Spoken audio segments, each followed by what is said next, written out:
Hello everyone, स्वागत है आप सभी का हमारे YouTube channel agri super mind पे। आज हम बात करने वाले हैं फिजिक्स, केमिस्ट्री और बायोलॉजी के 40 महत्वपूर्ण प्रश्नों की, जो कि आने वाले सभी एग्जाम की दृष्टि से काफ़ी महत्वपूर्ण होने वाले हैं। सो बढ़ते हैं हम लोग अपने क्वेश्चंस की तरफ, जो कि आज का हमारा पहला क्वेश्चन है। जड़त्व का नियम सर्वप्रथम किसने दिया? फर्स्ट ऑप्शन है न्यूटन ने, सेकेंड ऑप्शन है आर्किमिडीज ने, थर्ड ऑप्शन है गैलीलियो ने, फोर्थ ऑप्शन है इनमें से कोई नहीं। तो बात करते हैं जड़त्व की। जड़त्व होता क्या है? जड़त्व को हम लोग इनर्शिया भी बोलते हैं। तो इनर्शिया जो होता है, इसका मतलब कि अगर कोई बॉडी रेस्ट में है तो वो रेस्ट में ही रहना चाहती है, अगर कोई बॉडी मोशन में है तो मोशन में ही रहना चाहती है, जब तक कि उस पर कोई बाह्य बल ना कार्य करे। यानी करता क्या है कि ये अपनी अवस्था में परिवर्तन का विरोध करता है। तो जड़त्व का जो नियम सर्वप्रथम है, ये गैलीलियो ने दिया था। बाद में इसी नियम को जो न्यूटन है उन्होंने एक्सप्लेन किया और अपने पहले नियम में इसको ऐड किया था। इसलिए इसका जो राइट आंसर होगा वो सी होगा।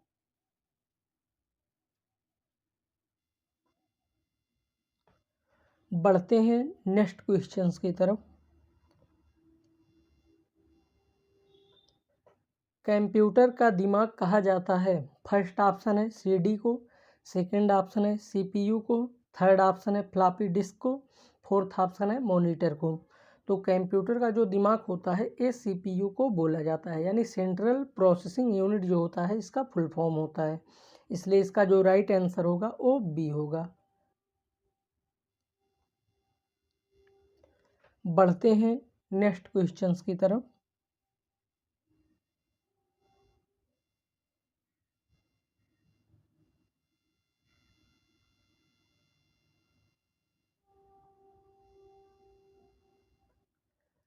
किसी ने कहा है एक पिंड विरामावस्था में तब तक रहेगा जब तक कि बाहरी बल पिंड पर कार्य नहीं करता है। फर्स्ट ऑप्शन है आइंस्टीन ने, सेकंड ऑप्शन है आर्किमिडीज ने, थर्ड ऑप्शन है गैलीलियो ने, फोर्थ ऑप्शन है न्यूटन ने। तो अगर इसके हम लोग राइट आंसर की बात करें तो इसका जो राइट आंसर होगा वो डी होगा। यानी जो न्यूटन है, न्यूटन ही बोले थे कि यदि कोई पिंड विरामावस्था में है तो वो विरामावस्था में रहेगा, अगर कोई पिंड मतलब मोशन में है तो मोशन में ही रहेगा जब तक कि उस पर कोई बाह्य बल ना कार्य करे। इसलिए इसका जो राइट आंसर होगा वो सी होगा, सॉरी डी होगा। बढ़ते हैं नेक्स्ट क्वेश्चंस की तरफ।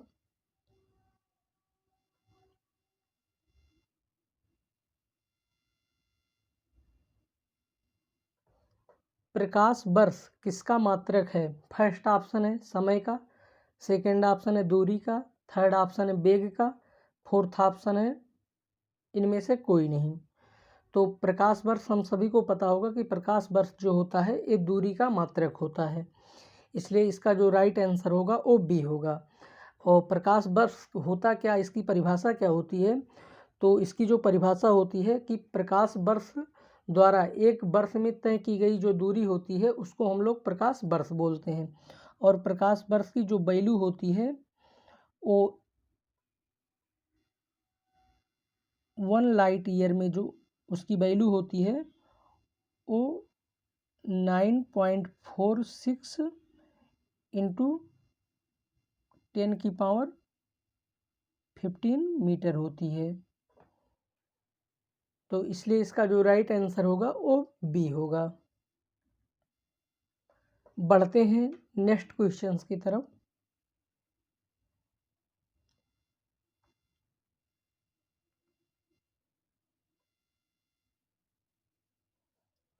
यम द्रव्यमान का एक पिंड v वेग से एक दीवार से टकराता है और उसी वेग से वापस आता है, पिंड के संवेग में परिवर्तन है। फर्स्ट ऑप्शन है 2 mb, सेकेंड ऑप्शन है 0, थर्ड ऑप्शन है mb, फोर्थ ऑप्शन है -mb। तो देखते हैं कि संवेग मतलब क्या होता है।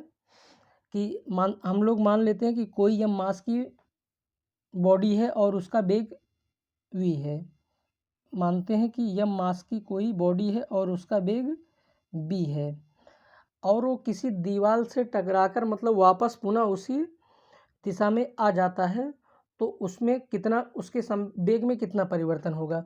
तो देखते हैं कि मान लेते हैं कि m मास की जो बॉडी है ये किसी दीवार से टकराता है। तो टकराने के बाद बोल रहा है कि टकराने के बाद वापस मतलब जब उसी बेग से वापस आता है तो इसमें कितना परिवर्तन होता है। तो इसका जो संवेग होगा, संवेग जो होता है एम बी होता है।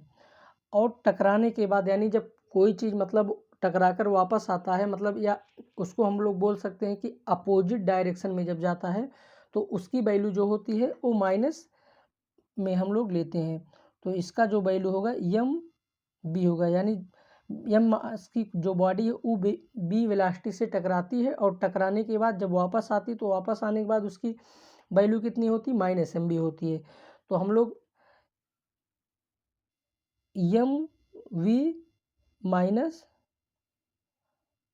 एम बी ऐड कर लेते हैं तो हमें जो आंसर प्राप्त होता है वो 2 एम बी प्राप्त होता है।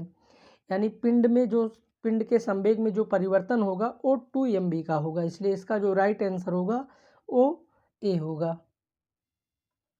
बढ़ते हैं नेक्स्ट क्वेश्चंस की तरफ।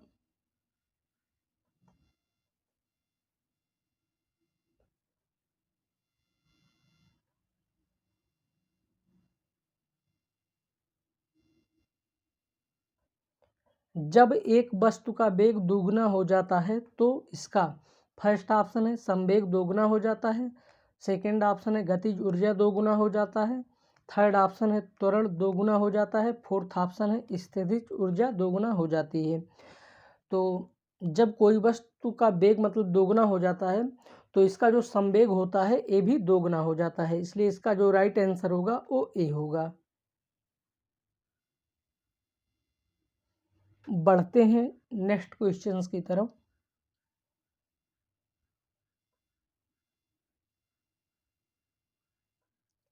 निम्न में से किसमें नाट का उपयोग किया जाता है। फर्स्ट ऑप्शन है बिजली, सेकंड ऑप्शन है हवा, थर्ड ऑप्शन है गति, फोर्थ ऑप्शन है ऊष्मा। तो किसमें नाट का उपयोग किया जाता है, देखते हैं कि नाट होता क्या है। यहाँ पे जो नाट की स्पेलिंग होगी वो KNOT, यहाँ पे जो नाट की स्पेलिंग होगी वो KNOT ए होगी। और नाट का मतलब जो होता है इसका इस्तेमाल, नाट का इस्तेमाल हम लोग गति को मापने में करते हैं। कहाँ पे जो मतलब हमारे समुद्र में जो जहाज़ें चलती हैं उनमें जो गति होती है उसको मापने के लिए हम लोग नाट का उपयोग करते हैं। और नाट होता क्या है, नाट जो होता है ये 1.5 माइल्स पर घंटे की चाल को ही हम लोग नाट बोलते हैं। यानी नाट का जो उपयोग होता है समुद्र में जो जहाज़ें चलती हैं उनकी गति को मापने के लिए हम लोग नाट का उपयोग करते हैं। और नाट का जो वैल्यू होता है ये 1.5 माइल पर आवर होता है, इसलिए इसका जो राइट आंसर होगा वो सी होगा। यानी नाट का उपयोग हम लोग गति को मापने में करते हैं। बढ़ते हैं नेक्स्ट क्वेश्चंस की तरफ।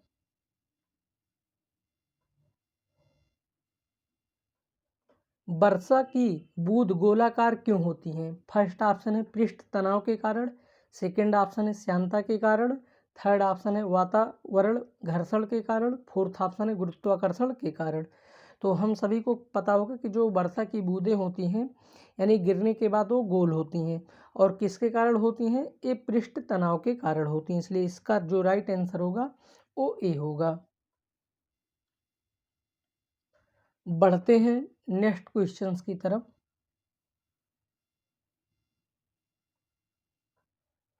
ऊंचाई पर खाना देर से क्यों बनता है। फर्स्ट ऑप्शन है पानी का घनत्व बढ़ जाता है, सेकंड ऑप्शन है वायुमंडलीय दाब बढ़ जाता है, थर्ड ऑप्शन है वायुमंडलीय दाब घट जाता है, फोर्थ ऑप्शन है जलावन का अभाव रहता है। तो ऊंचाई पे मतलब यानी जब हम लोग धरती से मतलब धीरे धीरे ऊंचाई पर बढ़ते हैं, पहाड़ों की अगर हम लोग बात करें तो पहाड़ों पर देखते हैं कि खाना देरी से बनता है। तो इसका जो कारण होता है ये वायुमंडलीय दाब जो होता है ये घट जाता है, इसकी वजह से ऊंचाई पे खाना देरी से पकता है, इसलिए इसका जो राइट आंसर होगा वो सी होगा। बढ़ते हैं नेक्स्ट क्वेश्चंस की तरफ। वास्तविक रूप से एक्स-रे होते हैं। फर्स्ट ऑप्शन है विद्युत चुंबकीय तरंगे, सेकंड ऑप्शन है धीमी गति के न्यूट्रॉन, थर्ड ऑप्शन है धीमी गति के इलेक्ट्रॉन, फोर्थ ऑप्शन है तेज गति के इलेक्ट्रॉन। तो वास्तविक रूप से जो मतलब एक्सरे होती हैं ये विद्युत चुंबकीय तरंगे होती हैं, इसलिए इसका जो राइट आंसर होगा वो ए होगा। बढ़ते हैं नेक्स्ट क्वेश्चंस की तरफ।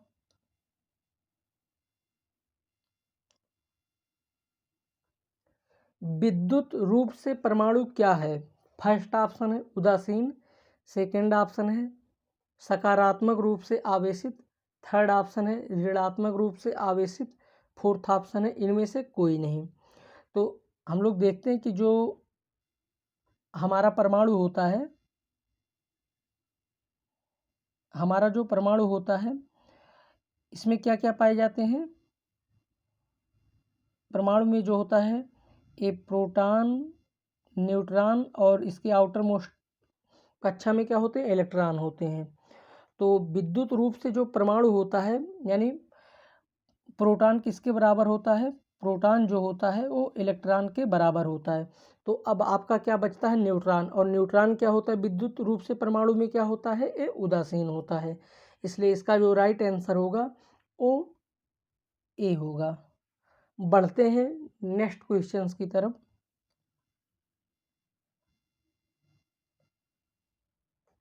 पिंडों को आवेशित करने के लिए जिम्मेदार कारक है।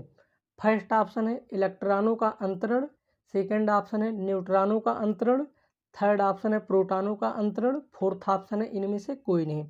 तो पिंडों को आवेशित करने के लिए जो जिम्मेदार कारक होता है वो इलेक्ट्रॉनों का अंतरण होता है, इसलिए इसका जो राइट आंसर होगा वो ए होगा। बढ़ते हैं नेक्स्ट क्वेश्चंस की तरफ।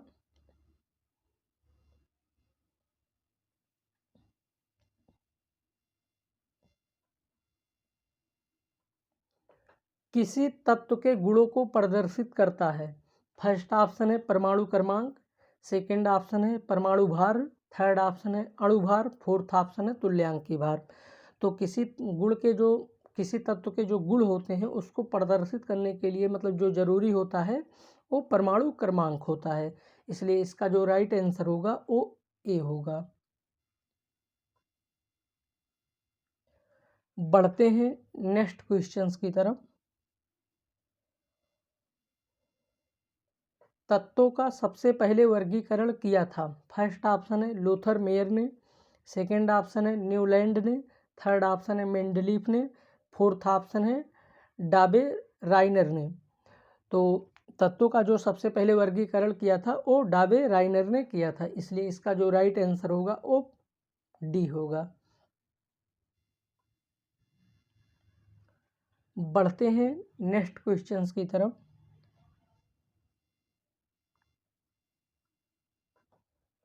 आधुनिक आवर्त सारणी आधारित है। फर्स्ट ऑप्शन है अणुभार पर, सेकंड ऑप्शन है परमाणु भार पर, थर्ड ऑप्शन है परमाणु क्रमांक पर, फोर्थ ऑप्शन है न्यूट्रॉनों पर।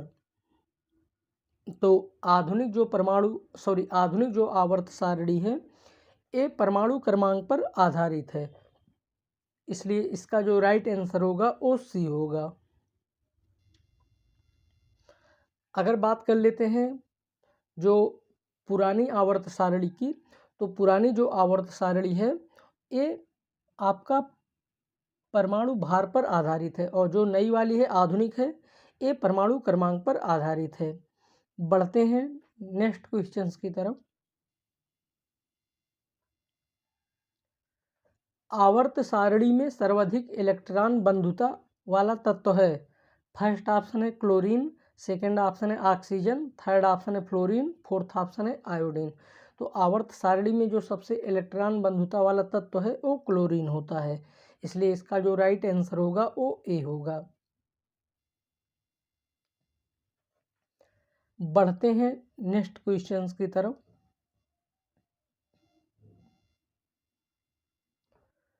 सुक्रोज में होता है। फर्स्ट ऑप्शन है ग्लूकोज एवं गैलेक्टोज, सेकेंड ऑप्शन है ग्लूकोज एवं फ्रक्टोज, थर्ड ऑप्शन है फ्रक्टोज एवं गैलेक्टोज, फोर्थ ऑप्शन है ग्लूकोज, फ्रक्टोज एवं गैलेक्टोज। तो सुक्रोज, सुक्रोज जो होता है इसको हम लोग टेबल शुगर के नाम से भी जानते हैं। सुक्रोज जो होता है इसको हम लोग टेबल शुगर के नाम से भी जानते हैं।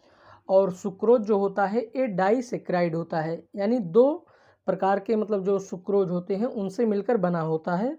और अगर बात करते हैं कि सुक्रोज में होता क्या है, तो सुक्रोज में ग्लूकोज और फ्रक्टोज पाए जाते हैं, इसलिए इसका जो राइट आंसर होगा वो बी होगा।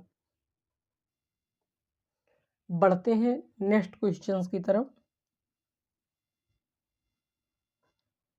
इलेक्ट्रॉन है, फर्स्ट ऑप्शन है एक अल्फा कण, सेकंड ऑप्शन है एक बीटा कण, थर्ड ऑप्शन है हाइड्रोजन आयन, फोर्थ ऑप्शन है इनमें से कोई नहीं। तो इलेक्ट्रॉन जो होता है एक प्रकार का बीटा कण होता है, इसलिए इसका जो राइट आंसर होगा वो बी होगा। बढ़ते हैं नेक्स्ट क्वेश्चंस की तरफ। अब तक कितने तत्व ज्ञात किए गए हैं? फर्स्ट ऑप्शन है 102, सेकंड ऑप्शन है 106, थर्ड ऑप्शन है 104, फोर्थ ऑप्शन है 118।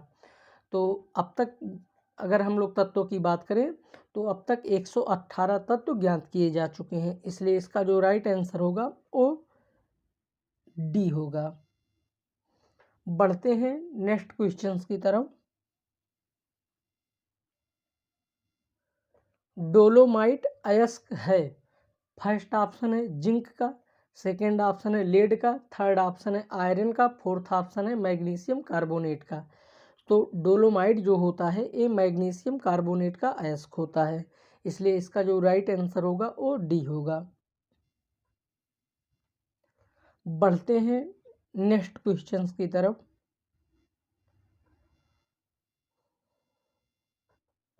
मानव शरीर में जल की मात्रा होती है, फर्स्ट ऑप्शन है 20%, सेकेंड ऑप्शन है 40%, थर्ड ऑप्शन है 60%, फोर्थ ऑप्शन है 80%।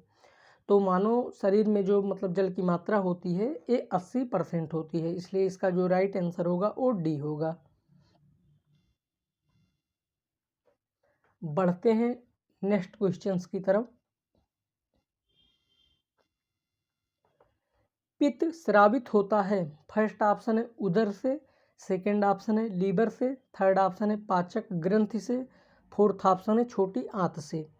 तो अगर हम लोग बात करते हैं पित्त की, तो पित्त जो होता है ये लीवर से स्रावित होता है, इसलिए इसका जो राइट आंसर होगा वो बी होगा। ये पित्त जो होता है लीवर से स्रावित होने के बाद अगर हम लोग स्टोरेज की बात करें कि इकट्ठा कहाँ पे होता है, तो ये जो इकट्ठा होता है ये गाल ब्लैडर में इकट्ठा होता है। तो यहाँ पे स्रावित की बात की जा रही है, तो इसलिए इसका जो राइट आंसर होगा वो बी होगा। बढ़ते हैं नेक्स्ट क्वेश्चंस की तरफ। निम्नलिखित में से किस अम्ल की उपस्थिति हमारे पेट में होती है?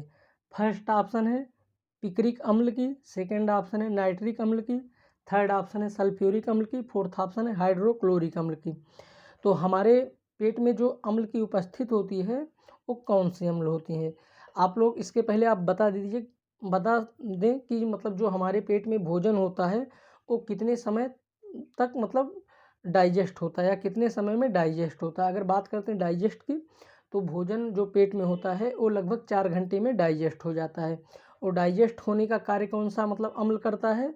तो हाइड्रोक्लोरिक अम्ल जो होता है हमारे पेट में जो उपस्थित मतलब भोजन होते हैं उनको पचाने के लिए, साथ साथ में जो बैक्टीरिया होते हैं उनको मारने का भी काम करते हैं। तो हमारे पेट में जो उपस्थित अम्ल होता है वो हाइड्रोक्लोरिक अम्ल होता है, इसलिए इसका जो राइट आंसर होगा वो डी होगा। बढ़ते हैं नेक्स्ट क्वेश्चंस की तरफ।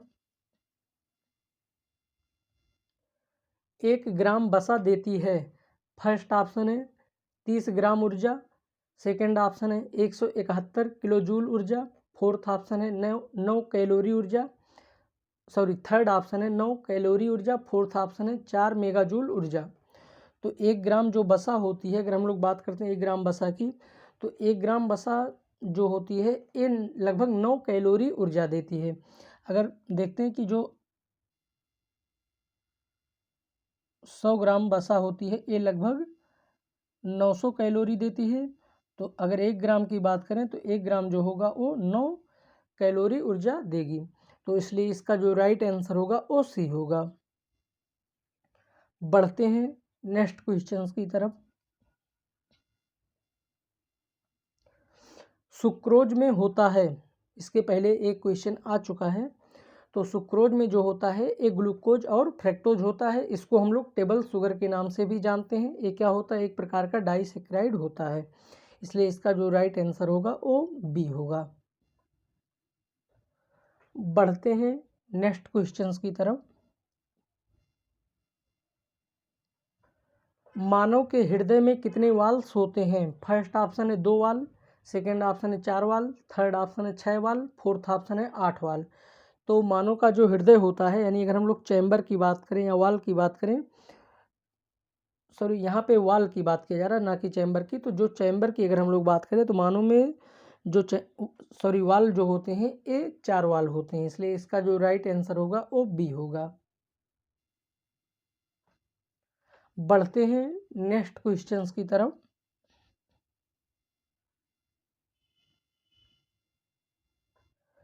जब किडनी खराब हो जाती है तो का संचार होता है? फर्स्ट ऑप्शन है शरीर में प्रोटीन का, सेकंड ऑप्शन है शरीर में वसा का, थर्ड ऑप्शन है रक्त में शुगर का, फोर्थ ऑप्शन है रक्त में नाइट्रोजन युक्त अपशिष्ट पदार्थ का।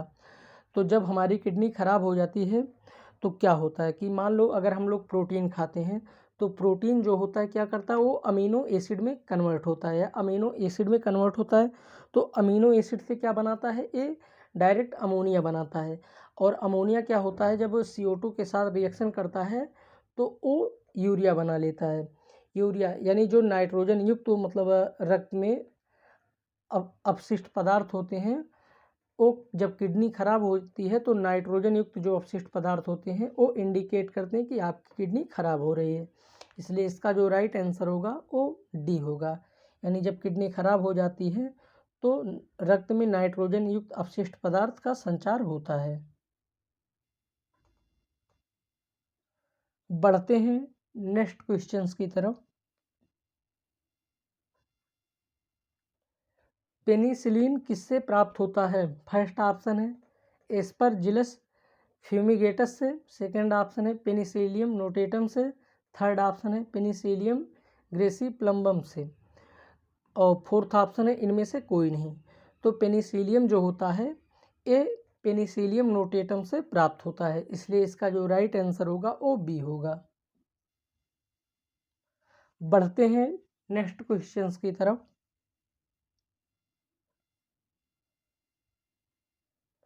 एल्कोहल से सिरके का निर्माण किसके द्वारा होता है? फर्स्ट ऑप्शन है बैसिलस सबटिलस से, सेकंड ऑप्शन है एजिटोबैक्टर एस्टी से, थर्ड ऑप्शन है वायरस से, फोर्थ ऑप्शन है इनमें से कोई नहीं। तो एल्कोहल से जो मतलब सिरके का निर्माण होता है वो एजिटोबैक्टर एस्टी से होता है। इसलिए इसका जो राइट आंसर होगा वो बी होगा।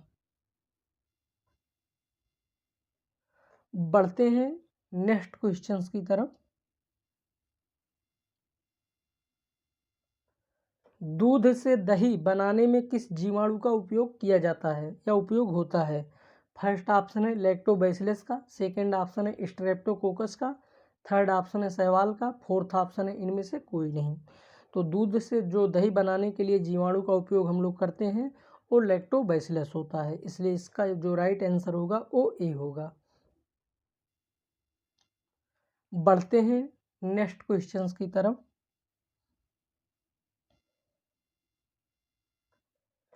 पौधों में फूल बनने में सहायक हार्मोन्स हैं। फर्स्ट ऑप्शन है साइटोकाइनिन, सेकंड ऑप्शन है एथिलीन, थर्ड ऑप्शन है ऑक्सिन, फोर्थ ऑप्शन है इनमें से कोई नहीं। तो पौधों में जो फूल बनने में सहायक हार्मोन्स होते हैं वो साइटोकाइनिन होते हैं। इसलिए इसका जो राइट आंसर होगा वो ए होगा। बढ़ते हैं नेक्स्ट क्वेश्चंस की तरफ। निम्न में प्राथमिक उपभोक्ता हैं। फर्स्ट ऑप्शन है गाय, सेकंड ऑप्शन है बकरी, थर्ड ऑप्शन है चूहा, फोर्थ ऑप्शन है ये सभी। प्राथमिक उपभोक्ता यानी वो उपभोक्ता जो मतलब पहली बार घास का उपयोग करते हों, यानी मतलब जो प्राथमिक उपभोक्ता मैंने पहली बार जो खाने वाले होते हैं वो गाय होते हैं, बकरी और चूहा ये सभी होते हैं। यानी ये लोग क्या खाते हैं, लगभग हर्ब या सर्ब मतलब जो होती हैं उनको खाने का काम करते हैं। इसलिए इसका जो राइट आंसर होगा वो डी होगा। बढ़ते हैं नेक्स्ट क्वेश्चंस की तरफ। त्वचा का रंग किससे निर्धारित होता है? फर्स्ट ऑप्शन है हिपेरिन से, सेकंड ऑप्शन है हार्मोन से, थर्ड ऑप्शन है मेलानिन से, फोर्थ ऑप्शन है एपिडर्मिस से। तो हमारे त्वचा का जो मतलब कलर होता है, कोई मतलब काला होता है, कोई सांवला होता है, कोई गोरा होता है। तो त्वचा का जो रंग निर्धारित होता है ये मेलानिन के कारण होता है। जिनमें जितनी अधिक मेलानिन हार्मोन्स की मात्रा होगी उनका जो रंग होगा वो ज़्यादा काला होगा। इसलिए इसका जो राइट आंसर होगा वो सी होगा। बढ़ते हैं नेक्स्ट क्वेश्चंस की तरफ। जीन का सर्वप्रथम कृत्रिम संश्लेषण किसने किया? फर्स्ट ऑप्शन है जगदीश चंद्र बसु ने, सेकेंड ऑप्शन है वाटसन ने, थर्ड ऑप्शन है हरगोविंद खुराना ने, फोर्थ ऑप्शन है रॉबर्ट ब्राउन ने। तो जीन का सर्वप्रथम कृत्रिम संश्लेषण जो किया था वो हरगोविंद खुराना ने किया था। इसलिए इसका जो राइट आंसर होगा वो सी होगा। बढ़ते हैं नेक्स्ट क्वेश्चंस की तरफ।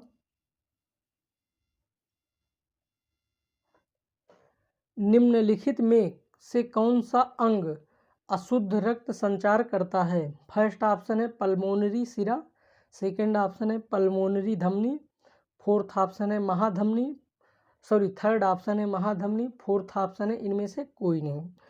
तो अशुद्ध रक्त का जो संचार करता है वो पल्मोनरी धमनी होता है। इसलिए इसका जो राइट आंसर होगा वो बी होगा। बढ़ते हैं नेक्स्ट क्वेश्चंस की तरफ।